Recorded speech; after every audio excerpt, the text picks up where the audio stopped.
அல்லாஹ்வுக்கும் நமக்கு மத்தியில இருக்கிற விலை உயர்ந்த ஒரு பொக்கிஷம் உண்டு. அது என்ன தெரியுமா உங்களுக்கு? அது இல்லாவிட்டால் நம்முடைய வாழ்வே நஷ்டமாகி போய்விடும். அப்படிப்பட்ட ஒரு பொக்கிஷம் அல்லாஹ்வுக்கும் நமக்கு மத்தியில உண்டு. அது என்ன? தொழுகையா? அல்ல. நோன்பு, ஜக்காத், ஹஜ்ஜா? அதுவும் அல்ல. திக்ருகள், ஸலவாத்துகளா? அதுவும் அல்ல. அல்லாஹ்வுக்கும் நமக்கு மத்தியில ஒரு காரியமான பிரதானமான ஒரு நிகழ்வு உண்டு.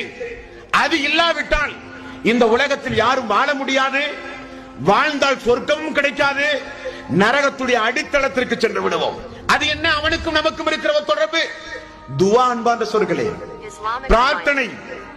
இந்த பிரார்த்தனை நம்முடைய பாவங்கள் மன்னிக்க, இந்த பிரார்த்தனை உயர் அந்தஸ்துகள் மறுமை நாளிலே கிடைக்க, இந்த பிரார்த்தனை நம்முடைய ஈமானை பாதுகாக்க, இந்த பிரார்த்தனை நம்முடைய ஹிதாயத்தை பாதுகாக்க, இந்த பிரார்த்தனை நம்முடைய உள்ளத்தை பாதுகாக்க.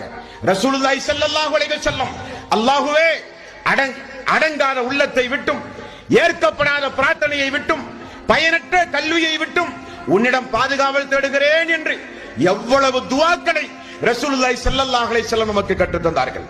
துஆவினுடைய மகத்துவம் நம்முடைய விதியையே மாற்றுகிற சக்தி படைத்த ஒரு இபாதத் இந்த துஆ.